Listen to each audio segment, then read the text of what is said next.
नमस्ते दोस्तों।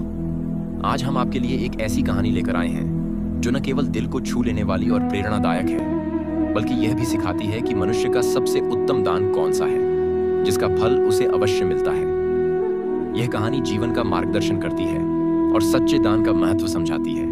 तो इस कहानी को शुरू से अंत तक जरूर सुने। एक घने जंगल में एक पुराने बरगद के पेड़ पर एक खूबसूरत पक्षी श्याम पंख अपनी पत्नी सुलेखा के साथ रहता था।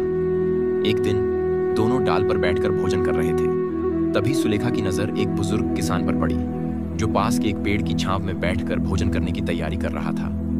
अचानक वहां एक भूखा भिखारी आया और उस किसान से भीख मांगने लगा। उस बुजुर्ग किसान ने अपना खाना जो वह खुद खाने वाला था उस भिखारी को दे दिया। यह देखकर सुलेखा ने श्यामपंख से पूछा, प्रिय, उस किसान ने खुद भूखा रहकर अपना भोजन उस भिखारी को क्यों दे दिया?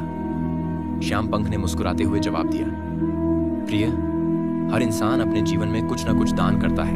कोई भोजन देता है, कोई कपड़े, तो कोई धन। लेकिन क्या तुम जानती हो कि सबसे श्रेष्ठ दान कौन सा है जिससे सबसे बड़ा पुण्य मिलता है? सुलेखा ने उत्सुकता से कहा, नहीं प्रिय, ऐसा कौन सा दान है, कृपया बताओ। श्यामपंख ने कहा, प्रिय, मैं तुम्हें एक कहानी सुनाता हूं जो न केवल प्रेरणादायक है बल्कि यह भी बताएगी कि सच्चा दान क्या होता है और इसका महत्व कितना बड़ा है। इस कहानी को ध्यान से सुनो। प्राचीन समय में सूरजपुर नामक एक छोटे से गांव में हरि नाम का एक युवक रहता था। वह जंगल से लकड़ियां काटकर बेचता था और अपनी पत्नी राधा के साथ साधारण जीवन जीता था। लकड़ियों की बिक्री से होने वाली कमाई इतनी कम थी कि उनके घर में हमेशा भोजन और कपड़ों की कमी रहती थी। एक दिन राधा ने गुस्से में हरि से कहा, कब तक हम इस गरीबी में जीते रहेंगे? न कोई त्योहार, न कोई खुशी। तुम यह लकड़ी काटने का काम छोड़कर शहर में कोई और काम क्यों नहीं ढूंढ लेते? कब तक हम इन कठिनाइयों में झेंगे? हरि ने प्यार से जवाब दिया, राधा, मैं तुम्हारी हर बात मानता हूं, लेकिन यह गांव छोड़कर शहर जाना मुझे ठीक नहीं लगता। वहां की भागदौड़ में इस गांव जैसी शांति कहां? मैं नहीं चाहता कि हम इस बात पर फिर से बहस करें। राधा ने नाराजगी भरे स्वर में कहा, ठीक है, जैसा तुम्हें सही लगे। खाना तैयार है, खा लो और जंगल चले जाओ। भोजन करने के बाद हरि लकड़ियां काटने जंगल की ओर निकल पड़ा। वह चलते चलते काफी दूर चला गया और सोचने लगा, आज तो मैं बहुत दूर आ गया हूं, मुझे एक बड़ा पेड़ चाहिए जिससे अच्छी कमाई हो सके। लेकिन उसे कोई बड़ा पेड़ नजर नहीं आया। आखिरकार उसने एक छोटा पेड़ देखा और सोचा, चलो आज के लिए यही सही। उसने पेड़ काटा, लकड़ियों का गट्ठर बनाया और उसे सिर पर रखकर पास के नगर में बेचने निकल पड़ा। नगर पहुंचने पर उसे कोई खरीदार नहीं मिला। वह निराश होकर सोचने लगा, क्या मुझे ये सारी लकड़ियां वापस घर ले जानी पड़ेंगी?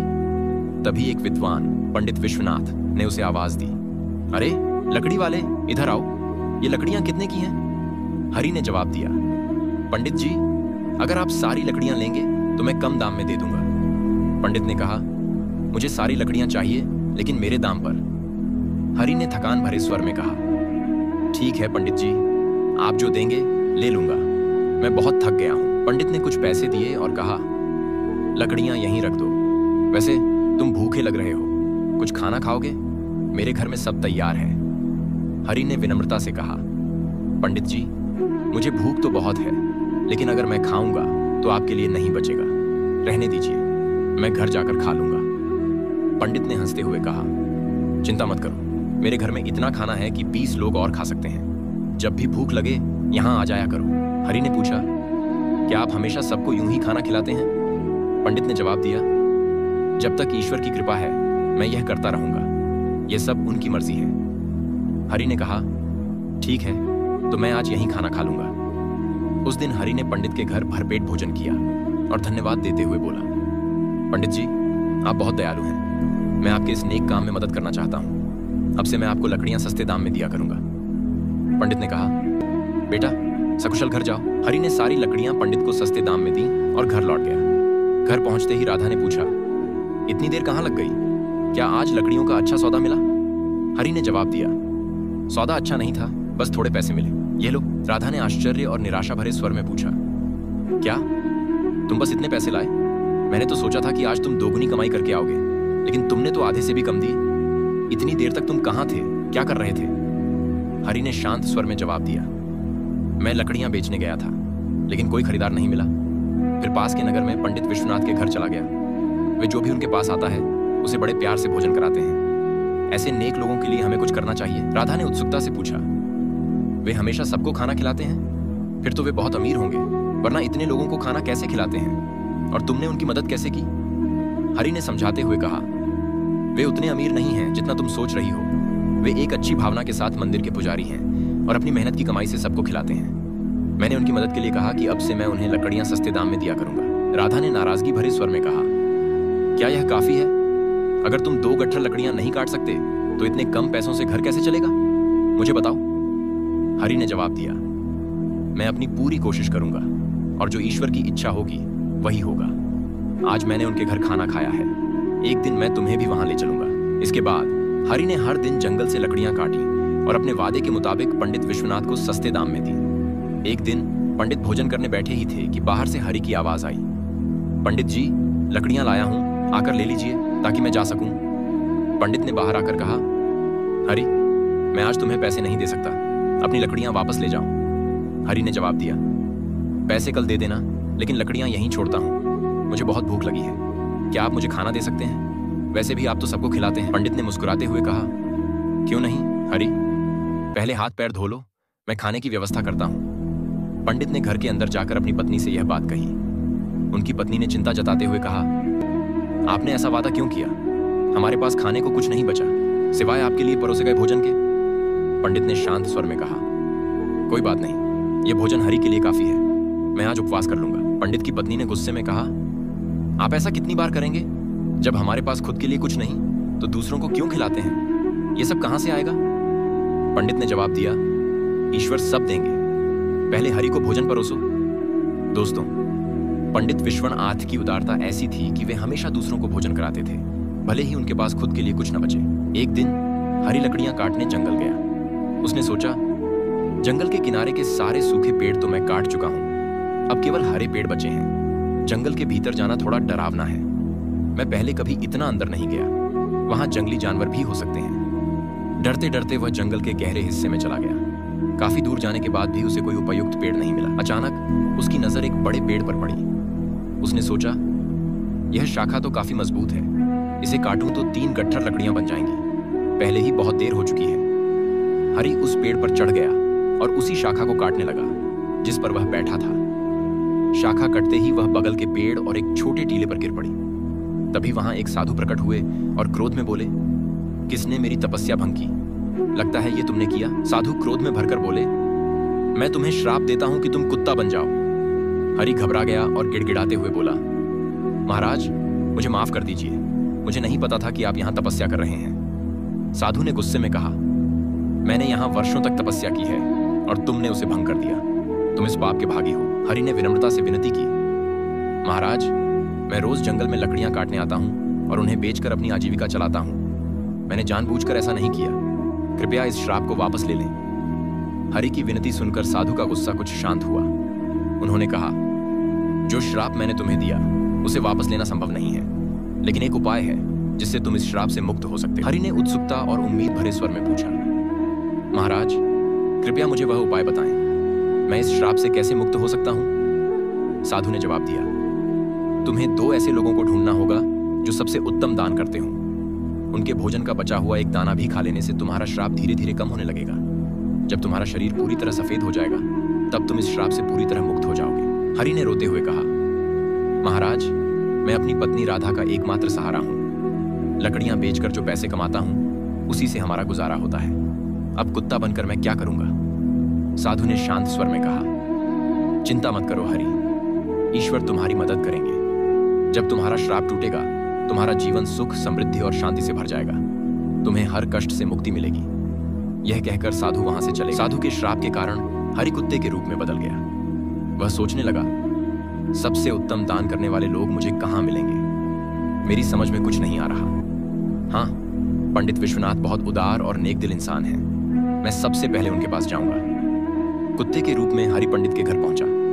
उस समय पंडित अपनी पत्नी से कह रहे थे, आज मैंने बिना किसी रुकावट के सभी मेहमानों को भोजन कराया, यह सब ईश्वर की कृपा है। पंडित के भोजन करने के बाद उनकी पत्नी ने बचा हुआ खाना बाहर फेंक दिया। हरि ने कुत्ते के रूप में वह खाना खाया और तुरंत उसका आधा शरीर सफेद हो गया। हरि खुशी से बोला, मुझे पता था कि पंडित जी बहुत दयालु हैं, मुझे आधी मुक्ति मिल गई, लेकिन पूरी मुक्ति के लिए मुझे किसी और को ढूंढना होगा। हरि ने सोचा, अगर मैं इस श्राप से मुक्त हो गया तो मैं सुख, समृद्धि और शांति के साथ जीवन जीऊंगा। यह सोचकर वह दूसरे व्यक्ति की तलाश में निकल पड़ा।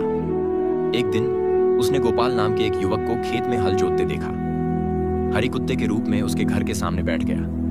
तभी श्याम नाम का एक व्यक्ति वहां से गाय लेकर गुजरा और बोला, गोपाल बहुत नेक इंसान है, वह मुझे और कई लोगों को गाय दान कर रहा है। ऐसे व्यक्ति को आशीर्वाद मिलना चाहिए। हरि ने यह सुनकर सोचा, वाह, आज मुझे श्राप से मुक्ति मिल जाएगी। गोपाल भी पंडित जी की तरह दयालु होंगे। वह गोपाल के भोजन का इंतजार करने लगा। जब गोपाल ने भोजन किया और बची हुई पत्तल बाहर फेंकी तो हरि ने वह खाना खा लिया। लेकिन वह हैरान रह गया क्योंकि उसके शरीर का रंग नहीं बदला। वह सोचने लगा, गोपाल ने तो गाय का दान भी किया, फिर भी यह क्यों नहीं हुआ? मुझे कुछ समझ नहीं आ रहा। थोड़ी देर बाद हरि वापस पंडित विश्वनाथ के घर के पास पहुंचा। वहां उसने दो युवकों की बातचीत सुनी। पहला युवक बोला, आज गोपाल ने फिर गाय दान की। दूसरा युवक बोला, हाँ, वह चाहे कितना भी बड़ा दानी दिखे, लेकिन वह हमेशा नगर के बाहर वालों को ही दान देता है। सच कहूं तो उसकी सारी गाय 2 महीने से ज्यादा दूध नहीं देती। पहला युवक चौंक कर बोला, क्या? अगर वह ऐसा करता है तो उसे पाप लगेगा। हमारे राजा जैसे कोई नहीं। वे 1 हफ्ते से भोजन बांट रहे हैं और कल आखिरी दिन वस्त्र दान भी करेंगे। युवकों की बात सुनकर हरि बहुत खुश हुआ। वह सोचने लगा, अब तो तय है कि मुझे मेरे श्राप से मुक्ति मिल जाएगी। मुझे तुरंत राजा के पास जाना चाहिए। वे राजमहल में नहीं बल्कि लोगों के साथ भोजन कर रहे हैं। यह अवसर मुझे नहीं छोड़ना चाहिए। अगले दिन हरि उस जगह पहुंचा जहां राजा भोजन बांट रहे थे। उसने देखा कि राजा लोगों को कपड़े भी दे रहे थे।